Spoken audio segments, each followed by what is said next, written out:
તો બાળકો આજનો આપણો ટોપિક છે બેટા આઘાત.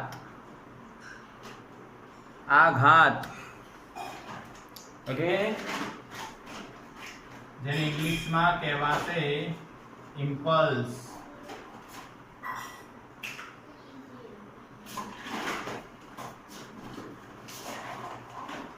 હવે આનો સિમ્પલ એક એક્ઝામ્પલ આપું તો જલ્દી સમજ પડશે. તમે શાંતિથી બેઠા બેઠા વાંચી રહ્યા છો, બહુ જ ધ્યાનથી વાંચી રહ્યા છો. ક્લાસ ચાલુ છે, સ્કૂલ ચાલુ છે, ભાઈ ક્લાસમાં તમે બેઠા વાંચો છો, એકલા બેઠા છો અને વાંચી રહ્યા છો, મસ્ત વાંચી રહ્યા છો, શાંત વાતાવરણ છે, અને પાછળથી કોઈ મિત્ર આવીને ફાટ મારે એમ, તો તમે આમ થઈ જાઓ અને આઘાત લાગે. હા કે ના? છોકરાઓને તો ખાસ આનો અનુભવ હશે. અનુભવ છે છોકરાઓ? યસ, આવું થતું હોય છે. એટલે આ જ આઘાત છે. ભાઈબંધે જોરથી બળ લગાવ્યો, એને લગાઈ કર્યું કે લગાઈને હટાવી લીધું. તો આઘાત ક્યારે આવે? મોટા મૂલ્યનું બળ સૂક્ષ્મ સમય માટે લાગે ત્યારે તેને આપણે આઘાત કહીએ છીએ. હા કે ના? સમજ્યા? મોટા મૂલ્યનું બળ સૂક્ષ્મ સમય માટે લાગે ત્યારે એને આપણે શું કહીએ છીએ? આઘાત. બરાબર? બેટા આઘાત લાગવાથી શું થાય? આઘાત લાગવાથી શું થાય? શું અનુભવ થાય? આઘાત લાગવાથી શું અનુભવ થાય? તો મેં આઘાતનો એક કેસ તમને આપ્યો, એનાથી ખ્યાલ ન આવે તો બીજો કેસ લો. બીજો કેસ શું છે? બેટ વડે બોલને ફટકારવામાં આવે. બોલ પડી હોય કા ગતિ કરતી હોય, એને બેટ વડે ફટકારવામાં આવે તો બોલ અને બેટનો સંપર્ક લાંબા સમય માટે થાય કે સૂક્ષ્મ સમય માટે? વિચારો. તમે આ વસ્તુ વિચારો. આ બોલ છે અને આ બેટ આવ્યું, તો આ જે સંપર્કનો સમય હોય, વાગ્યા પછી આ જતું રહે. એક એક્ઝામ્પલ આપણે બીજું લઈ શકીએ છીએ. અહીંયા જો આપણી જોડે આ રબર છે અને આ બેટ માની લો, બરાબર? આ ડસ્ટર એ બેટ છે અને આ બોલ છે. તો આપણે આ બોલ આવી રહી છે આમ, અને આ માર્યું, તો જે મેં બળ લગાવ્યો અને બોલ સંપર્કમાં આવી, તો એ 0.1 સેકન્ડ, બહુ જ નાના સમય માટે સંપર્કમાં આવી અને પછી બોલ જતી રહી. તો બોલ આવતી હતી આમ અને આમ માર્યું તો આમ જતી રહી. અહીંયા પિક્ચર હું ડ્રો કરું છું એટલે તમને ખ્યાલ આવશે. બેટ અહીંયા છે બેટા, અને આ બોલ આવે છે, v વેગથી આવી રહી છે, એનું દળ m છે. અને જ્યારે એ સંપર્કમાં આવ્યા પછીની વાત કરે, બેટ એ જ છે ભાઈ, બેટ જાડું નહીં થઈ ગયું, એનો એ જ બેટ છે. સંપર્કમાં આવે અહીંયા અને પછી આ બાજુ જશે અલગ વેગથી v2 અને વેગ v1. આવું થાય. તો અહીંયા જે સંપર્ક સમય હશે એ બહુ સૂક્ષ્મ હશે અને બેટ દ્વારા લાગતું બળ બહુ મોટો હશે. તો અહીંયા બોલને શું લાગશે? બોલને શું લાગશે? આઘાત. ચલો તમે એક એક્ઝામ્પલ આપો આઘાતનું.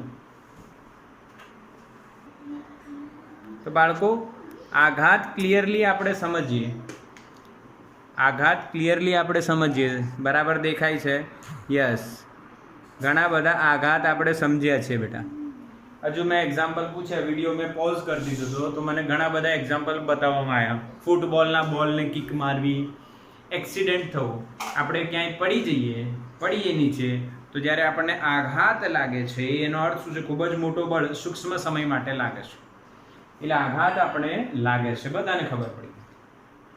પણ આઘાતમાં થાય છે શું એ જો, એ સમજીએ તો ખ્યાલ આવે. આઘાત કોને કહેવાય? તો જો અહીંયા જ્યારે આવે છે p1, એનું વેગમાન કહી શકાય mv1, અને આ બાજુ જાય છે ત્યારે એનું વેગમાન p2 કહી શકાય. તો આઘાતની ઘટનામાં શું બને છે? વેગમાનમાં ફેરફાર થાય. હા કે ના?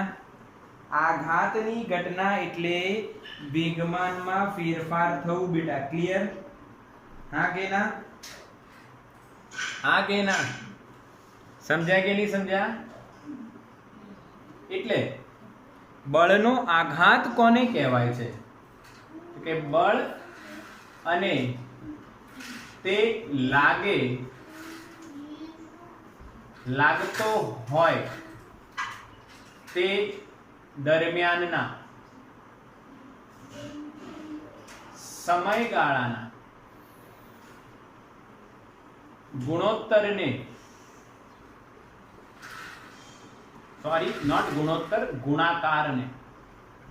ગુણાકારને બળનો આઘાત કહે છે.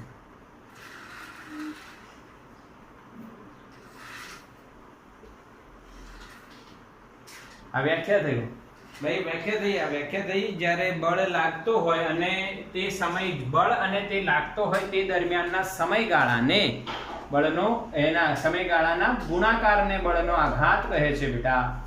તો બળનો આઘાત જો તમે લખશો તો શું લખાય? બળ ગુણ્યા તે લાગે તે દરમિયાનનો સમયગાળો. ક્લિયર? હા કે ના? એનસીઈઆરટી માં પણ તમને આ સૂત્ર દેખાઈ રહ્યું છે. હા કે ના? બળ ગુણ્યા સમયગાળો, ટાઈમ ડ્યુરેશન.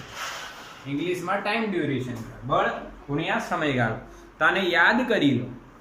પરંતુ તમને એક વસ્તુ બીજી જાણવા મળશે. ન્યૂટનના ગતિના બીજા નિયમ પ્રમાણે F બરાબર dp/dt. તો બળ અને સમયગાળાનો ગુણાકાર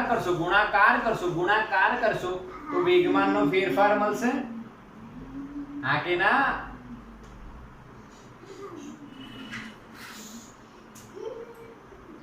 વેગમાનનો ફેરફાર. તો બળનો આઘાત એટલે સિમ્પલમાં શું કહેવાય? વેગમાનનો ફેરફાર. બોલો, ખબર પડી? જ્યારે ખૂબ જ મોટું બળ ખૂબ જ સૂક્ષ્મ સમય માટે લાગે ત્યારે એને આપણે આઘાત કહીએ છીએ. અને બળનો આઘાત એટલે વેગમાનમાં થતો ફેરફાર. તો જો અહીંયા શું થયું? p1 વેગમાનથી આવ્યો અને આઘાત લાગે એટલે p2 વેગમાનથી ગયું. પાક્કું? એટલે બળનો આઘાત એટલે બળ ગુણ્યા સમયગાળો, બળ ગુણ્યા સમયગાળો, અને બળ ગુણ્યા સમયગાળો એટલે ન્યૂટનનો ગતિના બીજા નિયમ પરથી આપણે શું કહી શકીએ? વેગમાનમાં થતો ફેરફાર. હવે ધ્યાન આપજો બેટા. સમજાવું છું. ધ્યાન આપજો. હવે આપણે સૂત્ર કઈ રીતે ના લખવું એનું? સૂત્ર માટે શું થાય? તો બે રીતના સૂત્ર સમજીશું આપણે. બે રીતના. ચલો હું એક જ રીતના સમજાવી દઉં છું. બળ અને સમયગાળો FDT. ક્લિયર કરજો બેટા. FDT. F સદિશ રાશિ છે અને અહીંયા હું લખું છું આઘાત, એને લખું છું ઇમ્પલ્સ. I આઘાતને દર્શાવાય બેટા I વડે, કેમ કે એનું સિમ્બોલ I છે. કેમ કે એને ઇમ્પલ્સ કહેવાય છે. FDT બળ ગુણ્યા સમયગાળો. અને આ સદિશ છે એટલે આ પણ સદિશ થશે. અને જો સમયગાળો ખૂબ જ સૂક્ષ્મ લો તો સૂક્ષ્મ સમયગાળો થઈને થોડો મોટો બને એટલે આપણે અહીંયા સંકલન કરવું જોઈએ. શું કરવું જોઈએ? સંકલન. જો સમયગાળો થોડો મોટો હોય પરંતુ બળ જે બદલાઈ રહ્યો છે ખૂબ જ સૂક્ષ્મ સમયમાં બદલાઈ રહ્યો છે એટલે સંકલન કરવું પડશે. હા કે ના? અચ્છા, તો બળ ગુણ્યા સમયગાળો આવડી ગયો બેટા. બળ ગુણ્યા સમયગાળો. અને સંકલન કેમ કરવું? કે જો બળ થોડા સમયગાળા માટે લાગે, માની લો બળ લાગે છે 1 સેકન્ડ માટે, પર એ 1 સેકન્ડમાં પણ બળમાં ફેરફાર થયો છે. હવે બળ ફેરફાર પામી રહ્યો છે સમયના અંતરે, તો તમારે એનું સંકલન કરવું પડે. સૂક્ષ્મ સમયે બળ અચળ થાય અને એ અચળ બળ લઈને આપણે સોલ્વ કરીએ તો FDT નું જો આઘાત આપણે શોધી રહ્યા છે તો સૂક્ષ્મ ભાગ માટે શોધીશું અને બધાનું સંકલન કરીશું, સરવાળો કરીશું, એટલે સંકલન જરૂરી છે. સિમ્પલ લોજિક છે બેટા. સમયની સાપેક્ષે સંકલન કરી દેવાનું, પાક્કું. બળ ગુણ્યા સમયગાળો. અચ્છા, હવે આને સોલ્વ કરો તો જો ઇન્ટિગ્રેશન અહીંયા dp લખાય, p1 થી p2 એનું સંકલન કરી દો. હવે dp ની સાપેક્ષે તમે સંકલન કરશો તો અહીંયા એક જ કહેવાય બેટા, એક જ થઈ ગયું. હા કે ના બોલો સમજાય છે કે નહીં? એક જ થઈ ગયું ને? આ તો અરે ભાઈ એક જ થઈ ગયું, તો એક જ નું તમે સંકલન કરશો તો જવાબ શું આવશે? p2 p1 ને. dp નું સંકલન p, એક નું સંકલન p થશે અને એનું લિમિટ મૂકશો p2 p1, એટલે આ શું થઈ ગયું? વેગમાનનો ફેરફાર થઈ ગયો બેટા, p2 p1. એટલે બળનો આઘાત f dt એનું સંકલન, અને સંકલન કરશો તો f dt શું લખાય? f dt શું લખાય? dp લખાય. લખી કાઢ્યું. dp સંકલન, એક નું સંકલન કેટલું થાય? p, અને લિમિટ મૂકો p2 p1. એટલે બળનો આઘાત એટલે વેગમાનનો ફેરફાર. બોલો સમજણ પડી? હા કે ના? બરાબર સમજણ પડી કે નહીં? બળનો આઘાત એટલે વેગમાનનો ફેરફાર. બસ. બીજો એક નોટ આપું છું, ઇમ્પોર્ટન્ટ નોટ આપું છું. આલેખની રીતના શોધવું હોય તો તમને ખબર છે સંકલન એટલે ક્ષેત્રફળ. તો આઘાત બરાબર f વિરુદ્ધ t ના આલેખ નીચે ઘેરાતું ક્ષેત્રફળ.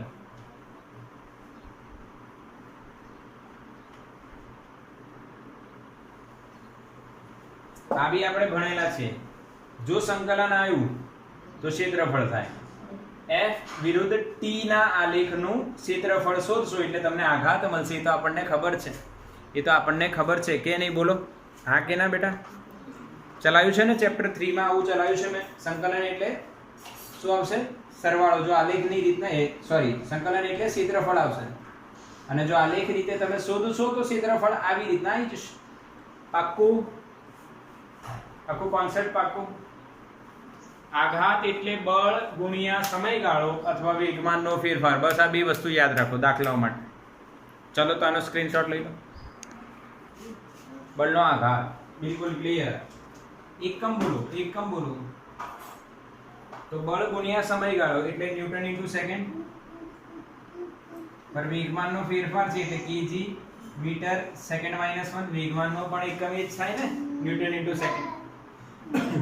હવે આનો MLT શું થાય? m1 l1 t -1, અને એ સદિશ રાશિ છે. હા કે ના? કોની દિશામાં હોય? બળનો આઘાત કઈ દિશામાં હોય? જે દિશામાં વેગમાનનો ફેરફાર હોય. ક્લિયર? ચલો ફટાફટ યાદ રાખો. એનો એકમ શું? Newton into second. જે વેગમાનનો એકમ છે એ જેનો એકમ છે, સેમ ટુ સેમ. બીજું કશું જ લોજિક નહીં લગાવવાનું, બિલકુલ ઈઝી. અચ્છા, સદિશ છે કે અદિશ? આઘાત એ સદિશ રાશિ છે કે અદિશ રાશિ છે? બોલો હા કે ના? સદિશ રાશિ છે. યસ, સદિશ રાશિ છે. બિલકુલ આવડે. એકમ ખબર પડી ગઈ, સદિશ રાશિ છે એ ખબર પડી ગઈ. સદિશ રાશિ છે તો કઈ દિશામાં છે? બળનો આઘાત વેગમાનના ફેરફારની દિશામાં હોય. ક્યાં હોય? વેગમાનના ફેરફારની દિશા. એટલે જો આ વેગમાન આમ આવ્યો, આ વેગમાન આમ જાય છે, જ્યારે ફટકારો આમ બળ લાગ્યો, આમ બળ લાગ્યું, તો વેગમાનનો ફેરફાર આમ થયો, એટલે આઘાત પણ આ જ દિશામાં કહેવાય. પાક્કું? આવડી ગયું ને? આઘાતને દર્શાવાય કઈ રીતના? I વડે, ઇમ્પલ્સ. આખું કોન્સેપ્ટ તમારા મગજમાં બેસી ગયું કે ભાઈ આ છે શું, આલેખની રીતના. પણ હવે એના દાખલાઓ જોવાના છે. હવે એના શું જોવાના છે? દાખલાઓ. તો એક દાખલો NCERT આપણને મસ્ત આપે છે, ચલો એ કરીએ. એક એક્ઝામ્પલ છે, જો ચોપડીમાં.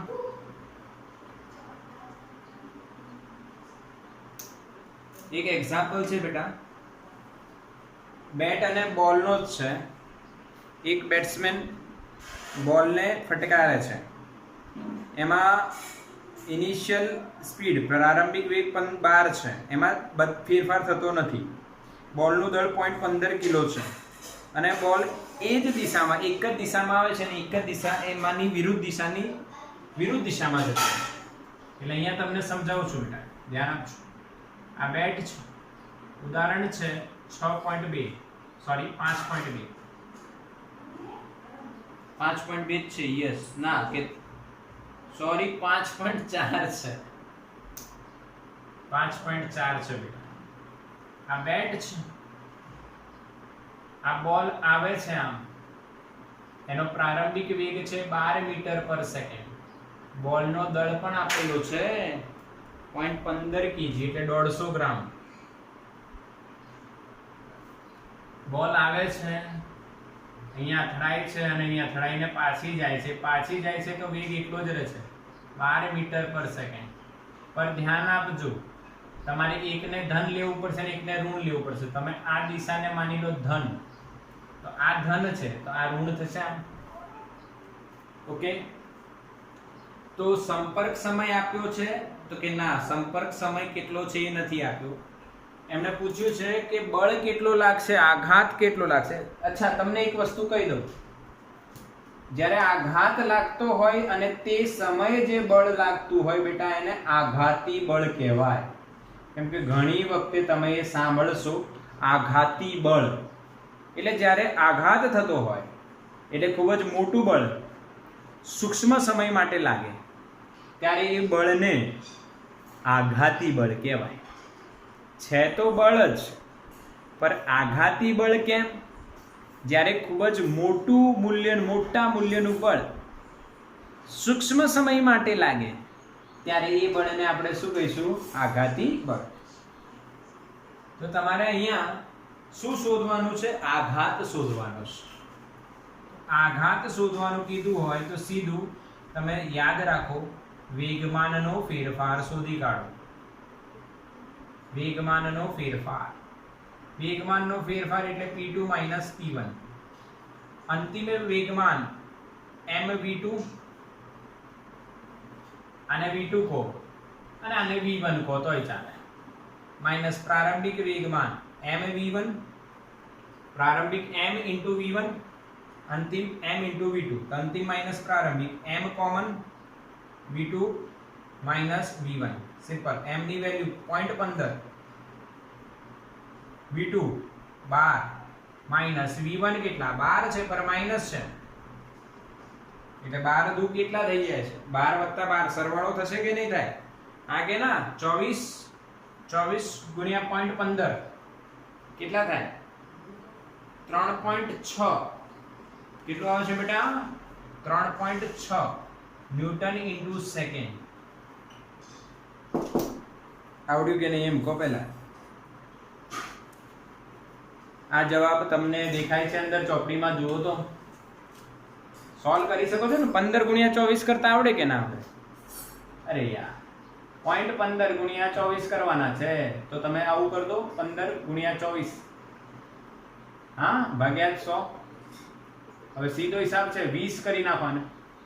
જો 15 દુ 30, આ દશકના સ્થાને છે એટલે એક 0 આવશે. 15 દુ 30 એટલે 300 થઈ ગયું ને, અને 4 બીજા એટલે 15 ચોક 60 એટલે 360 અને છેદમાં 100 છે એટલે 3. આવડ્યું કે નહીં બોલો? મેસેજ કરો. 0.15 ગુણ્યા 24 ની જગ્યાએ તમે 15 ગુણ્યા 24 કરી નાખો, મગજમાં જ થઈ જશે. અથવા રફ પેજ હોય તો રફ પેજમાં કરજો. 15 ગુણ્યા 24 એટલે 15 દુ 30, દશકના સ્થાને છે એટલે ડાયરેક્ટ આપણે 20 વડે મલ્ટીપ્લાય કરીએ એટલે 300, અને બચ્યા કેટલા? 4. 15 ચોક 60 એટલે 300 + 60 એટલે 360. પણ અહીંયા 15 ની જગ્યાએ 0.15 છે એટલે છેદમાં 100 કહેવાય એટલે 3.60. પાકો? એટલે આ રીતના મેં 3.6 ન્યૂટન ઇન્ટુ સેકન્ડ ડાયરેક્ટલી લખી નાખ્યું. તમે પણ પ્રેક્ટિસ કરશો એટલે આવી જશે. પ્રેક્ટિસ કરશો એટલે આવી જશે. એક બીજો એક્ઝામ્પલ લઈએ. જો આપણે બોલથી રમતા હોઈએ છીએ, ધ્યાન આપજો. આવો નથી, થોડુંક સારો એક્ઝામ્પલ છે. એક બોલ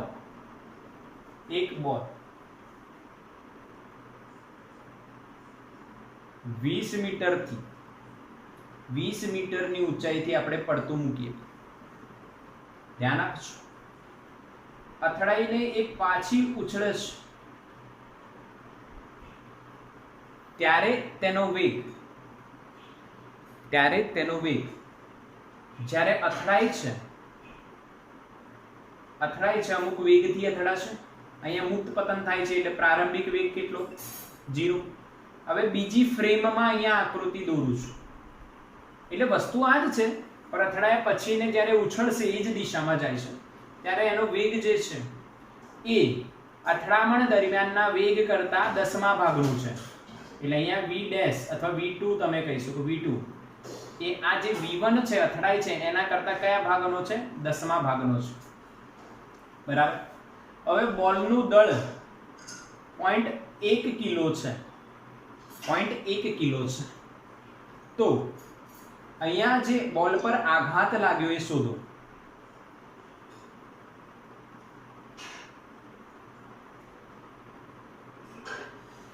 બોલ પર લાગતો આઘાત શોધો. બહુ જ મસ્ત ક્વેશ્ચન છે. હું વિડીયો રેકોર્ડિંગ પોઝ કરું છું, તમે લાઈવમાં બેઠા છો તો ટ્રાય કરો. તમને 2 મિનિટ આપું છું. અચ્છા, અમુક લોકોના રિપ્લાય આવી ગયા છે, તો આપણે 2 મિનિટ થઈ આપણને લગભગ રેકોર્ડિંગ સ્ટાર્ટ કરી દીધું છે બેટા. હવે આમાં મેં પાછું જી લખ્યું રેકોર્ડિંગ બંધ કર્યા પછી, એટલે રેકોર્ડિંગમાં તમને જી ડાયરેક્ટ જાદુથી લખાયેલું દેખાશે. અચ્છા, ઠીક છે. કેમ કે બાળકોએ મને પૂછ્યું જી કેટલું, એટલે મેં કીધું 10. ઓકે. હવે આ કન્સેપ્ટ જો એકદમ સિમ્પલ છે, આઘાત જ છે, બિલકુલ આઘાત જ છે. મસ્ત ક્વેશ્ચન છે, પર આપણને v1 ખબર હોવી જોઈએ એવું તમને લાગે છે? આઘાત એટલે શું બેટા? વેગમાનમાં થતો ફેરફાર. ઓકે. યસ. તો અહીંયા લખાશે m common v2 minus v1. એ બી ખબર છે. હા કે ના? હવે આ દિશા તમે ઋણ લો, નીચેની દિશા, તો v1 ઋણ આવશે. ઉપરની દિશા તમે પ્લસ લેશો એટલે v2 પ્લસ આવશે. હવે v1 કેટલું? તો v1 છે બેટા, યાદ કરો મુક્ત પતનમાં √2gh. હા કે ના બેટા? હા કે ના? મેં જે તમને રકમ આપી એ કી રકમ તમારે થિયરીમાં લખેલી હશે, મેં આકૃતિ દોરી એટલે તમને જલ્દી સમજાઈ જશે. ઓકે. √2gh, 2g 10 લઈ લો, h 20 લઈ લો. છે લઈ લો, શું h 20 છે. 20 દુ 40 ગુણ્યા 10 એટલે 400 નો વર્ગમૂળ 20 જ થાય. અરે વાહ, બસ. પરંતુ આ ધન લેવાનું કે ઋણ લેવાનું?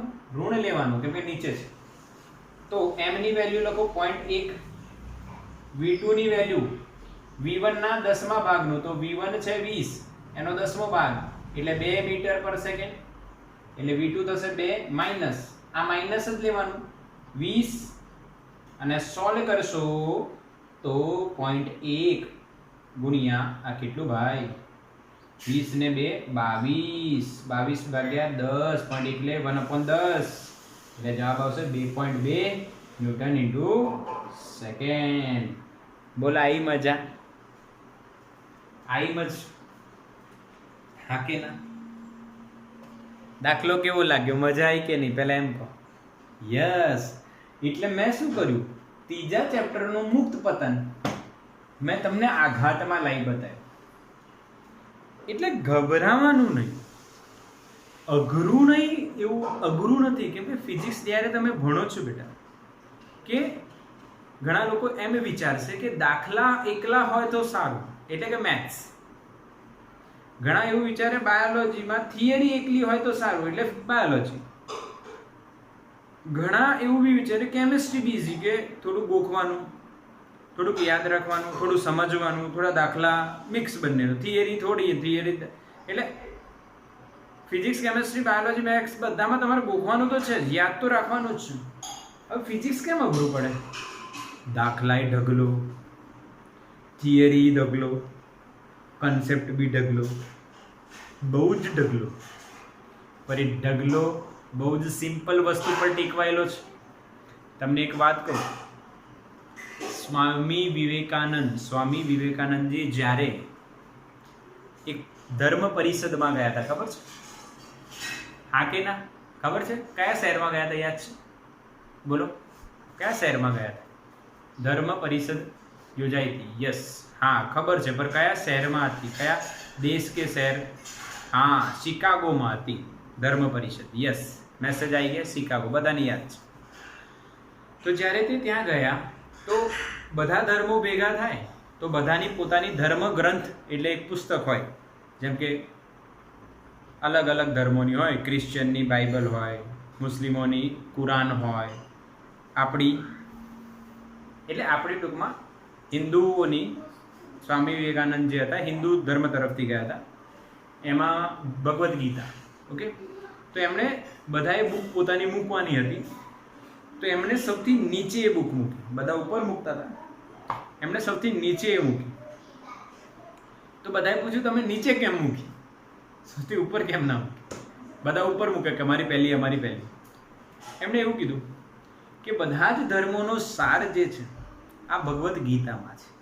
બધા ધર્મો સાચું જ કહે છે, પણ બધા ધર્મોના જે લોજિક્સ છે, જે બધા લોજિક છે આ એક જ વસ્તુમાં આવે. એવી જ રીતના બેટા, જ્યારે તમે ફિઝિક્સ ભણશો ત્યારે તમારું જે માઇન્ડનું ડેવલપમેન્ટ થવું જોઈએ, જે સાયન્સમાં જરૂરી છે, એ થવા માટે ફિઝિક્સમાં લોજિક પણ આવે છે, કન્સેપ્ટ આવે, થિયરી આવે, દાખલાઓ આવે, બધું ઘણું આવે. પણ એમાં સિમ્પલ એક લોજિક હોય કે તમે લોજિકલી વિચારો, બસ એટલું જ હોય. લોજિકલી વિચારો, બસ આ નાની વાત છે. તમે બી અહીંયા લોજિકલી વિચાર્યું હોત તો જો જેને આવી ગયો એને બહુ જ અભિનંદન. બટ અહીંયા મુક્ત પતન કર્યું એટલે V0 0, પ્રારંભિક વેગ 0, પછી અહીંયા પડ્યું એટલે √2gh આવી ગયું, એના 10મો ભાગ એટલે 2 આવી ગયું. પહેલો વેગ ખબર પડી ગઈ, અંતિમ વેગ ખબર પડી ગઈ, તો એના વેગમાનમાં થતો ફેરફાર બી ખબર પડી જાય. સિમ્પલ થઈ. એટલે લોજિક જ છે, ખૂબ જ નાની વસ્તુ છે. એક જ ચોપડી છે ભગવદ્ ગીતા, ખૂબ જ નાની વસ્તુ છે. 18 અધ્યાય છે, 700 શ્લોક છે. તમે એટલી વાંચી નાખો ને સમજી નાખો, એના લોજિક સમજી નાખો એટલે તમારે બધા ધર્મો તમને ઓટોમેટિક બધા લોજિક આ દુનિયાના ખબર પડી જાય. એવી જ રીતના ફિઝિક્સમાં બી સિમ્પલ લોજિક જ હોય, એને ધ્યાનથી સમજો, જો અને કરો. દાખલો એકદમ મક્ખન જેવો દાખલો, એકદમ સિમ્પલ. જો આટલું બધું છે, આટલું બધું, અરે કશું નથી, તમે છોડ્યું તો મુક્ત પતન થયું. અંતિમ વેગ √2gh આવી ગયું. અથડામણ પછી એનો 10મા ભાગનો વેગ થઈ જાય એટલે સિમ્પલ લોજિક, આના 10 વડે ભાગી નાખો 2. પહેલો વેગ ખબર છે, અંતિમ વેગ ખબર છે, તો દળ ખબર છે, તો તમે હિસાબ લગાવો, mv2 - v1 આન્સર આવી જશે. પાક્કું? હા કે ના બેટા? ક્લિયર? દેખાય છે ને? યસ, મજા આવી ને? ચલો એક આલેખનો દાખલો બી કરાવી દઉં છું. આઘાતનો તમારે આઘાત પાકું કરવાનું ભાઈ, બિલકુલ જોરદાર, એકદમ પાકું કરજો બેટા.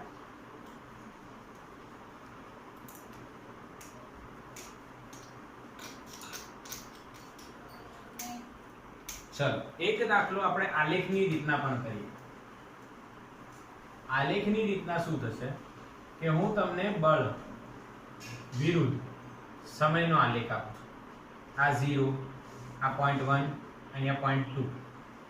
તો એક બળ છે બેટા, એ 50 ન્યૂટનનું છે, કે ચલો મોટું લઈ લઉં, 100 ન્યૂટનનું. 100 ન્યૂટનનો બળ, 100 ન્યૂટનનો બળ 0.2 સેકન્ડ માટે લાગે છે. સમય સેકન્ડમાં છે, બળ ન્યૂટનમાં છે. તો બતાવો બળનો આઘાત કેટલો થશે?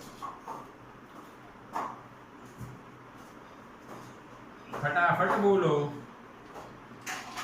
ટ્રાય કરો અને બળનો આઘાત બોલો. ફટાફટ આવી ગયો બેટા. Yes yes, right answer. અમુક લોકોનો આન્સર આવતો થઈ ગયો છે, અમુક લોકોના આન્સર આવતા થઈ ગયા છે, અમુક રાઈટ છે, અમુક રોંગ બી છે. ચલો ગણી. આલેખ પરથી યાદ રાખો એફ વિરુદ્ધ ટી ના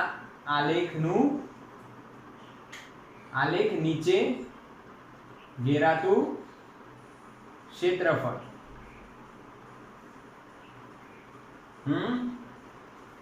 અચ્છા, આલેખ નીચે ક્ષેત્રફળ કેટલું ઘેરાય? તો આ આલેખ છે એની નીચે ઘેરાતું આ ક્ષેત્રફળ લંબચોરસ થઈ ગયું. એનું ક્ષેત્રફળ કેટલું થાય? બળ ગુણ્યા સમયગાળો. સિમ્પલ થઈ ગયું. 100 ગુણ્યા 0.2. આ કે ના 100 લંબાઈ પહોળાઈ, આ ઊંચાઈ કેટલી 100, આ કેટલું 0.2, તો LB સિમ્પલ. અહીંયા આવશે 0.2. તો બેટા જવાબ આવશે 20 ન્યૂટન ઇન્ટુ સેકન્ડ. હા કે ના? આવડ્યું કે નહીં? બોલો હા કે ના? સમજણ પડી ને? બિલકુલ ઈઝી. એક હજુ કરાવ એટલે પાકું થઈ જશે. મજા આવશે. 100 ન્યૂટન જ બળ છે. ચલો, આ 0.1 સેકન્ડ છે, પર અહીંયા આવે આલેખ આવો છે અને 0.3 સેકન્ડ સુધી આ વાત ચાલે છે. એટલે આવી રીતના આલેખ. બળ ન્યૂટનમાં છે, સમય સેકન્ડમાં છે. આ ન્યૂટન ન લખો તો ચાલે. હવે આઘાત કેટલો? 0.3 સેકન્ડમાં, 0 થી 0.3 સેકન્ડમાં બળનો આઘાત કેટલો? એફ વિરુદ્ધ ટી ના આલેખ નીચે ઘેરાતું ક્ષેત્રફળ. ચલો શોધો અને આન્સર લાવો. તમને કેટલા દેખાય છે બેટા? એ જો ખાસ.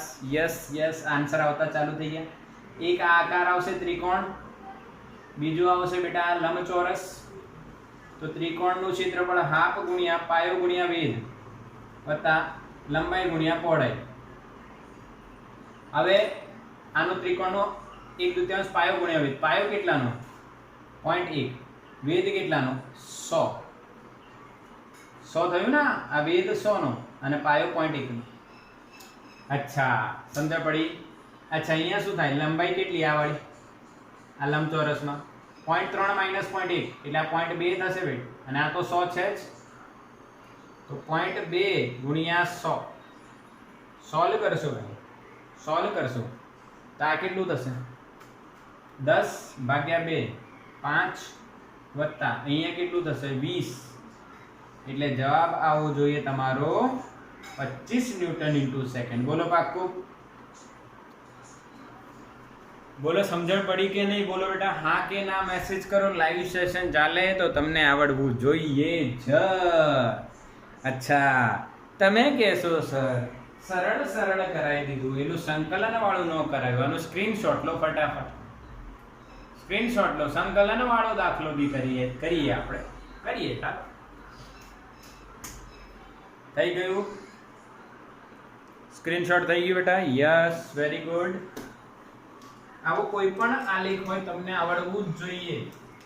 આઘાત બિલકુલ એકદમ જોરદાર.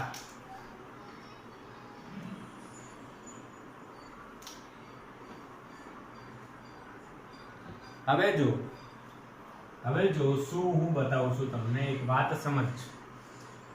સમજજો. પેલું સંકલન વાળું ઇક્વેશન હતું ને, I = f dt, integration f dt, એના પર દાખલો કઈ રીતના થાય એ જોજો. ધ્યાન આપજો બેટા, મસ્ત લોજિક આપો છું. એક દડો અને બોલ અથડાય છે ત્યારે બેટ વડે, એક દડો અને બોલ અથડાય છે, ખોટો એક્ઝામ્પલ છે. એક બોલ અને બેટ અથડાય છે,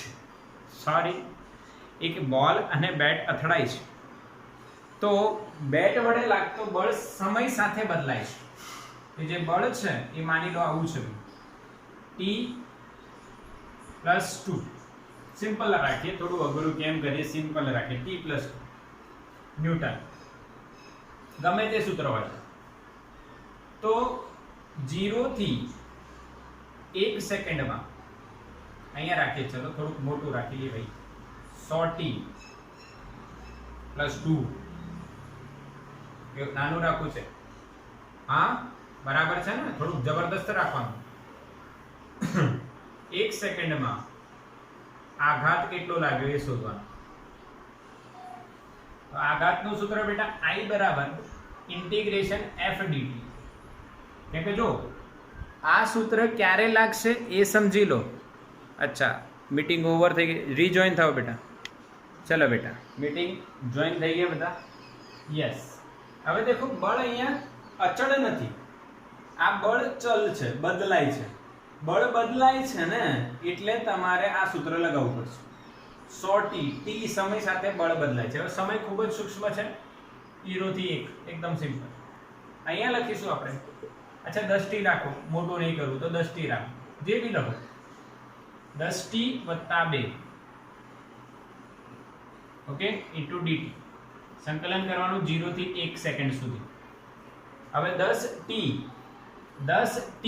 નું સંકલન શું થશે?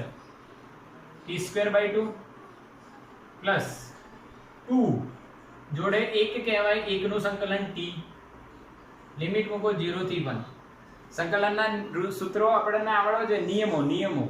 ઘાતનો નિયમ, t ની 1 ઘાત વધે છેદમાં આવે. અહીંયા 1 છે તો 1 નું સંકલન t થાય, નિયમ છે. અહીંયા થઈ ગયું 5. હવે upper limit minus lower limit. Lower તો 0 છે તો બંને 0 આવશે, લખવાનું નહીં, ખાલી અપર મૂકવાની. અપર કેટલી છે ભાઈ? 1, એટલે લખાશે 5 + 2. 1 નો વર્ગ 1 ગુણ્યા 2 જવાનું. 5 ને 2 7, એટલે જવાબ આવશે 7 ન્યૂટન ઇન્ટુ સેકન્ડ. બોલો, આવડ્યું? સંકલનના ખાલી નિયમો આવડવા જોઈએ, જે ચેપ્ટર 3 માં આપણે શીખેલા છે. વિડીયો જોઈ લો, ફરી સૂત્રો રિવાઇઝ કરી લો, બધા આપણને આવડવા જોઈએ. બાકી એકદમ સિમ્પલ છે. બોલો, આવડ્યું કે નહીં? આમાં અહીંયા સૂત્ર બદલી નાખશે, બસ સમયગાળો બદલી નાખશે, બીજું આમાં કશું થાય નહીં. મેથડ આ જ રહેશે. પાક્કું? હા કે ના? સ્ક્રીનશોટ લઈ લો. આનો સ્ક્રીનશોટ લો પહેલા.